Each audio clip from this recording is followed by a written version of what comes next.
Baik, Assalamualaikum warahmatullahi wabarakatuh. Kami dari kelompok 4, Praktikum Surveillance di Puskesmas Guntung Manggis Banjarbaru dari Program Studi Kesehatan Masyarakat Fakultas Kedokteran Universitas Lambung Mangkurat Angkatan 2018 atas nama Fitria dan Putri Amaliani. Jadi di video ini kami akan menjelaskan cara penggunaan Kobo Toolbox untuk membuat formulir pelacakan COVID-19 dan formulir pemantauan isolasi mandiri COVID-19. Diharapkan nanti formulir dengan Kobo Toolbox ini dapat membantu tracer dalam melakukan pelacakan dan pemantauan harian COVID pasien isolasi mandiri. Jadi langkah pertama itu adalah membuat akun Kobo Toolbox-nya terlebih dahulu. Jadi kita masuk ke website kobotoolbox.org karena ini dalam bentuk website. Nah, nanti akan muncul tampilan seperti ini. Kita pilih sign up. Nah, nanti apabila ingin membuat akun baru, pilih create an account. Apabila sudah memiliki akun, bisa pilih login. Saya akan menampilkan tampilan dari create an account. Jadi untuk membuat account nanti akan muncul seperti ini, ada nama organisasi, username. Ini harus diingat username dan email. Terus sektor, nanti bisa dipilih sektornya misalnya kesehatan. Country-nya nanti pilih Indonesia, ini gender, password, ini yang harus diingat dan konfirmasi password, kemudian create account. Jika sudah diklik create account, maka kita beralih ke email yang tadi ditulis di sini, kemudian masuk di spam email. Jadi nanti di spam email itu ada email dari Kobo Toolbox-nya. Jadi di situ nanti verifikasi. Setelah verifikasi, kemudian kembali lagi ke sini untuk login.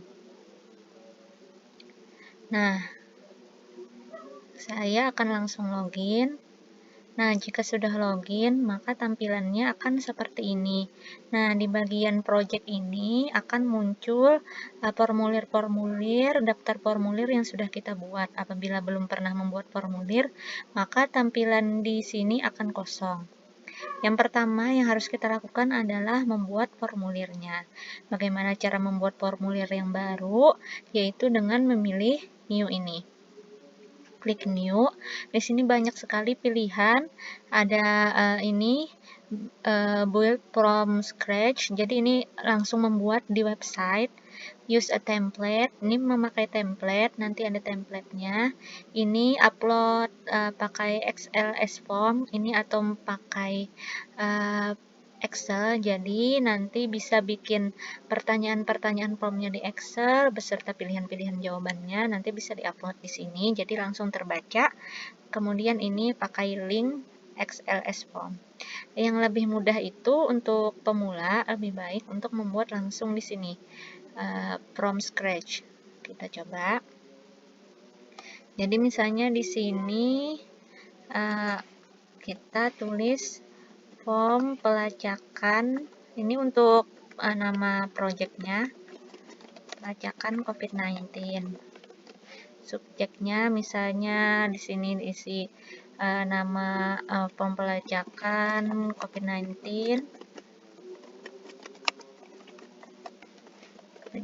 Puskesmas Guntung Manggis.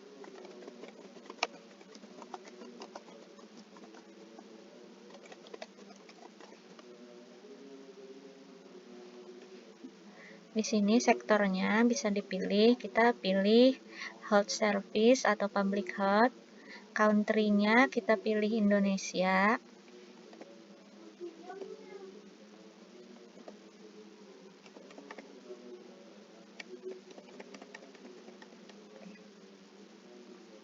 Kemudian di sini jangan lupa dicentang. Setelah dicentang, pilih create project. Kita tunggu dulu. Nah, maka akan muncul seperti ini. Untuk memulai membuat form pertanyaan-pertanyaannya, klik ini tanda plus. Nah, misalnya pertanyaan pertama, kita mau membuat nama. Nah, setelah diklik nama, pilih add question. Nah, di add question ini banyak sekali pilihan untuk jawaban-jawaban nanti dari isian form. Yang pertama ini select one. Select one ini saya akan menjelaskan yang penting-penting, yang sering digunakan. Ini select one, ini untuk jawaban pilihan ganda. Desimal, ini untuk jawaban angka yang ada komanya, misalnya nilai lila, tinggi badan, berat badan. Ini poin, ini titik lokasi, nanti akan merekam titik lokasi masyarakat yang mengisi link formnya. Ini calculate untuk menghitung nanti. Ini select many, ini juga pilihan seperti select one, tapi select many ini misalnya beberapa pilihan jawaban bisa dipilih lebih dari satu, bisa 2 atau 3. Date ini untuk nanti jawaban berupa tanggal, tahun. Foto ini misalnya untuk upload foto, misalnya foto kartu keluarga. Ini untuk catatan. Terus ini juga teks ini untuk jawaban berupa teks. Time ini jawaban berupa jam. Audio ini untuk mengupload audio. Ini barcode. Ini number untuk jawaban dalam bentuk angka. Date time ini kombinasi tanggal dan jam. Ini video untuk mengupload video. Nah, dan lain sebagainya. Karena nama ini memerlukan jawaban berupa teks, kita pilih teks. Nah, setelah itu jangan lupa untuk pilih setting, pilih ini mandatory respon, gunanya untuk apakah pertanyaan nama ini wajib diisi atau tidak oleh nanti masyarakat. Nah, kita pilih mandatory respon, artinya wajib isi. Oke, nah jika mau menambah pertanyaan, klik plus di sini. Misalnya kita mau nih. Nah, add question.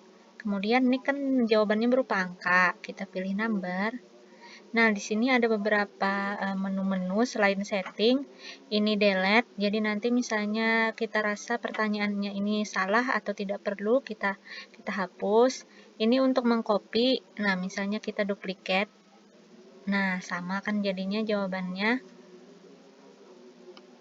Untuk pertanyaan-pertanyaan yang serupa, nanti bisa pakai itu. Pakai duplicate. Ini add question to library, nanti misalnya pertanyaan-pertanyaan yang penting akan disimpan di library, jadi nanti bisa digunakan di form-form yang lain. Nah, setelah memilih nick, kita misalnya mau alamat. Kita pilih alamat. Alamat kan jawabannya berupa teks, kita pilih teks. Bisa juga misalnya status. Misalnya status ini kita pilih select one, apakah kasus konfirmasi,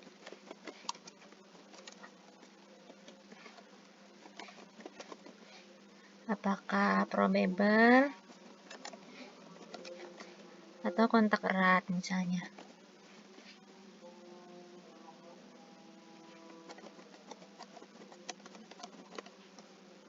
Jika selesai, jangan lupa untuk mengklik mandatorinya. Nah, ini kan ada ini question hint. Question hint ini untuk memperjelas pertanyaan. Misalnya nih, nama. Kita mau misalnya kita isi di question hint-nya, isilah nama lengkap Anda. Atau di status ini, tadi kan ada probable,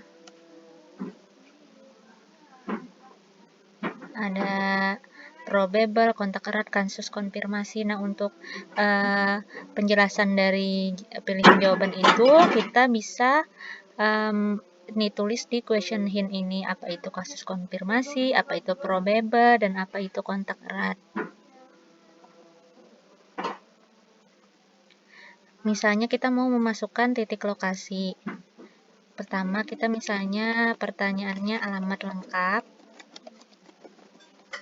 add question, text, kemudian titik lokasi. Titik lokasi ini kita bisa memilih ini poin. Nah, jadi nanti bisa merekam titik lokasi. Selain itu, kita bisa juga membuat pertanyaan loncatan. Misalnya pertanyaan seperti ini, apakah Anda ada kontak dengan pasien COVID-19?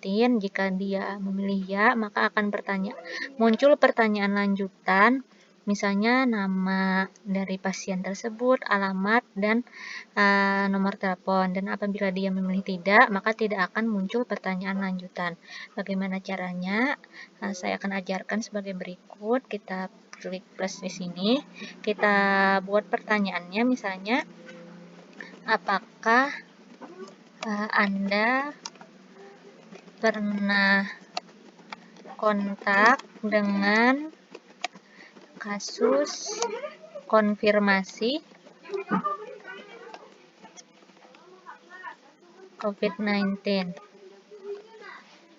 Nah, misalnya pilihannya ini select one ya atau tidak.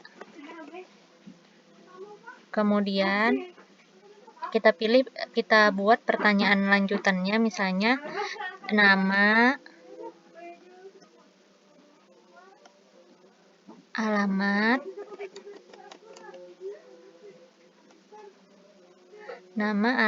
dan nomor telepon. Nomor telepon berupa number. Nah, caranya kita buat dulu pertanyaan loncatan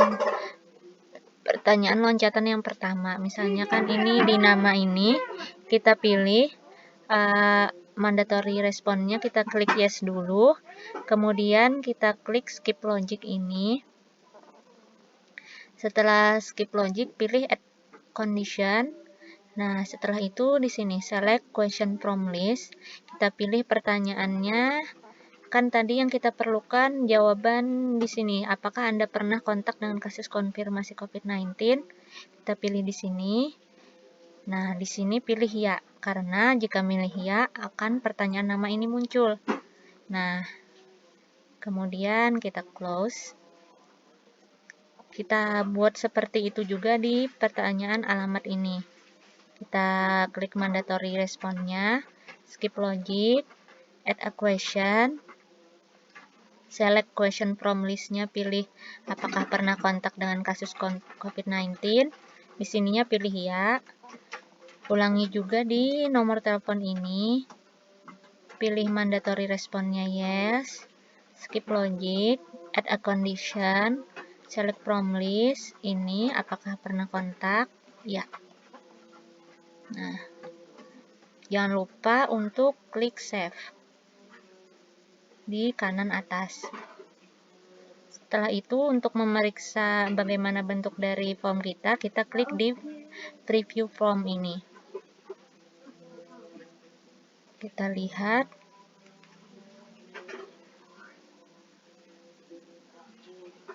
Bagaimana bentuk form yang sudah kita kembangkan tadi. Nah, seperti ini bentuknya. Ada nama, ada nick, ada alamat. Kita coba pertanyaan loncatan tadi. Ini tampilan titik lokasi. Nah, ini apakah pernah kontak? Misalnya kita pilih ya. Nah, maka akan muncul pertanyaan lanjutannya, nama, alamat, dan nomor telepon. Dan apabila kita pilih tidak, nah maka pertanyaan tersebut tidak muncul. Nah, ini untuk membuat formnya. Sekarang kita lanjut ke menu lain di Kobo Toolbox.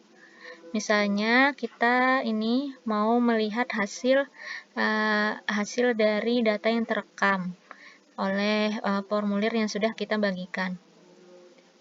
Nah, kita klik salah satu di sini, salah satu form yang mau kita lihat, misalnya form pemantauan.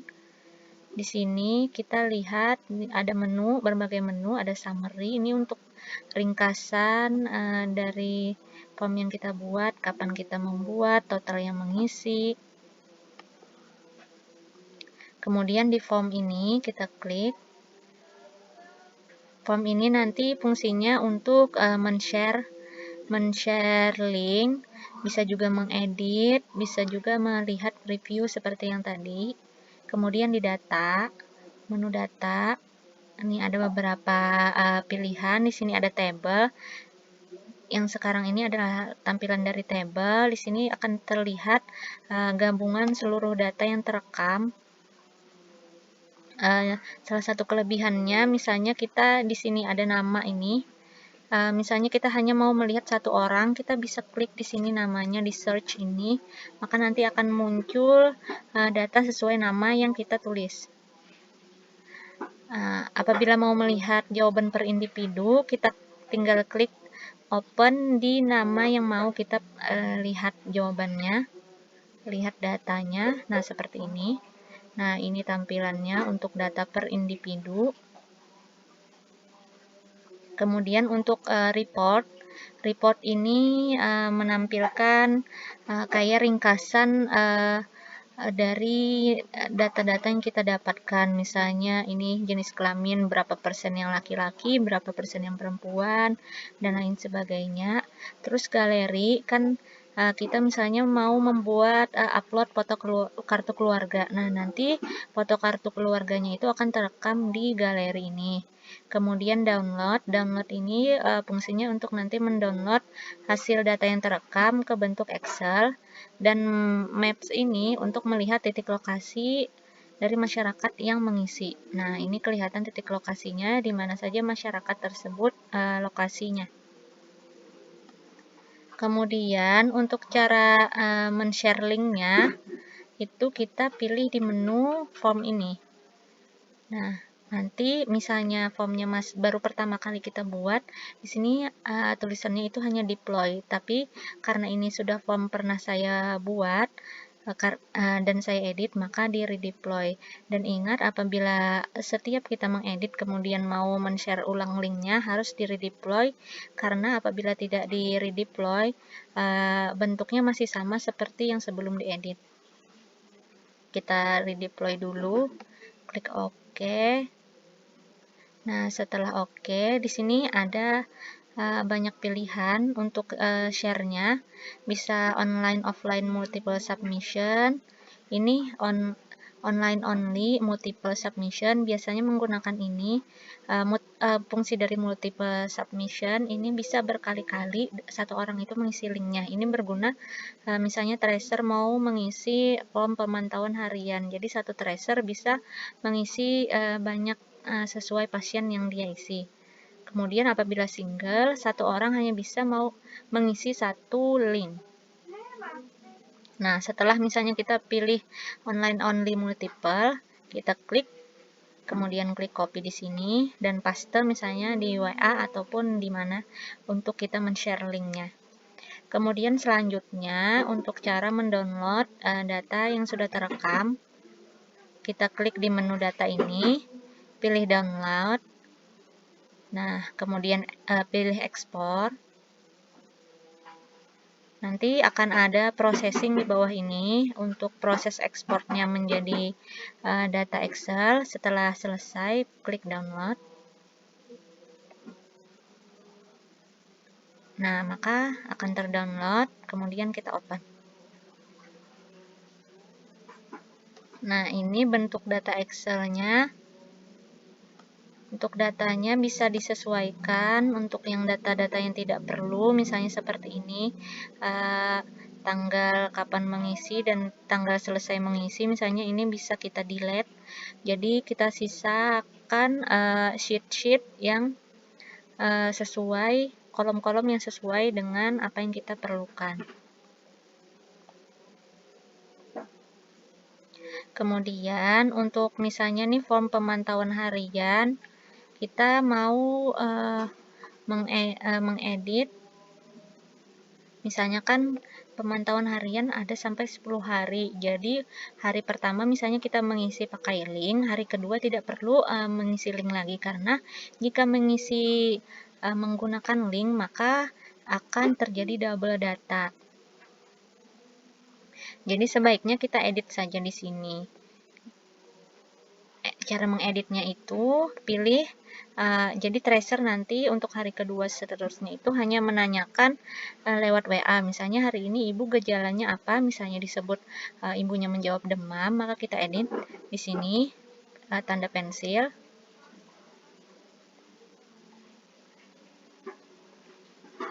Nanti akan muncul tampilannya.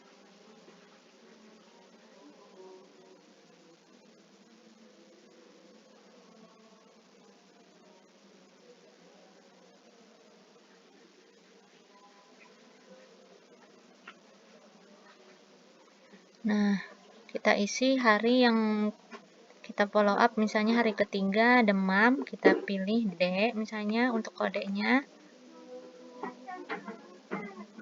Kemudian klik submit.